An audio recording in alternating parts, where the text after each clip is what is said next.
à la belle aux gencives de loup et aux yeux d'un bleu si clair.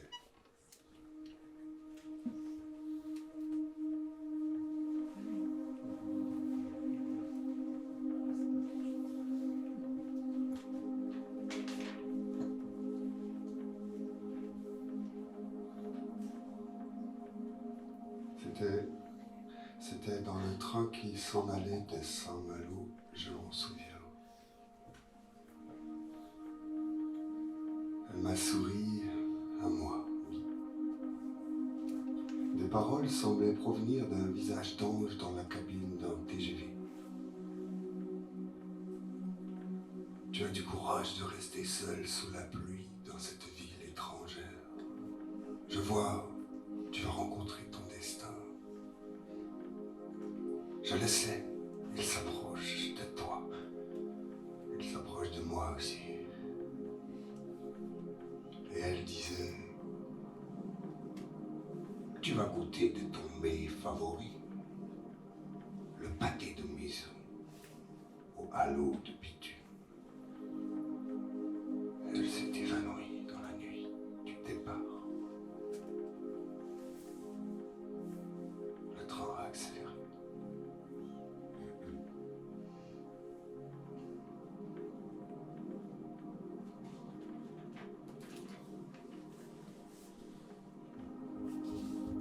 3 jours auparavant, je sortais de chez la belle aux gencives de loup et aux yeux fous, avec la sensation d'avoir été un petit renard face à un très grand et très noble animal.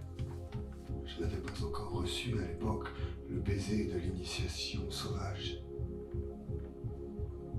J'avais donc décidé, pour oublier ma déconvenue, d'aller marcher à pied. Et j'avais traversé le quartier de la gare, acheté un sandwich au thon, et avec mon sac Décathlon, j'étais absorbé par mes pensées et j'étais arrivé jusqu'au quartier des HLM.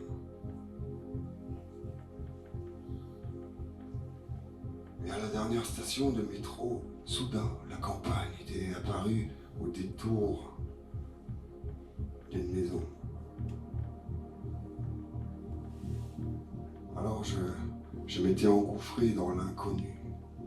C'était à la période de la fin du mois d'octobre qu'on appelle Samhain ou Halloween.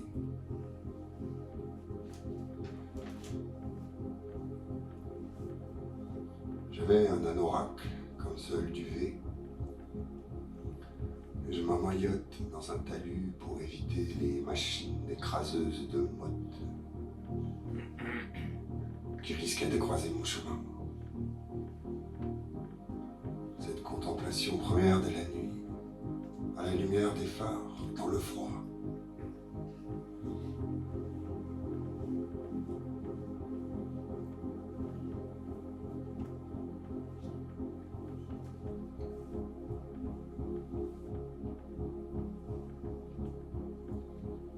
Jusqu'à une ferme où je suis arrivé pour demander à dormir et... Alors là on m'a dit, ah oui, bien sûr. Autant des échalotes qu'il y avait toujours, un saisonnier qui vivait là. Dans la grange, vous pouvez prendre vos aises et ils m'ont proposé un café et une boîte de paille. Vous pouvez dormir là et bonne nuit. J'ai eu la sensation d'entrer dans un conte.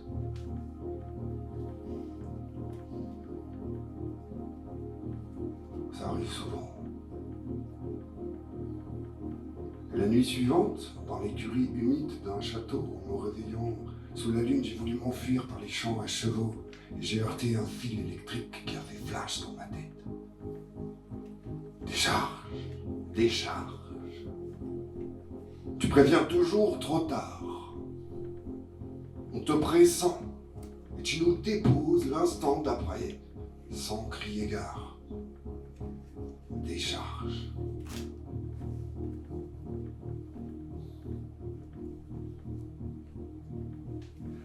Et puis, le dernier soir, le 3e soir, je me suis recouvert de fougères et j'ai dégusté un petit petit bout d'aménité.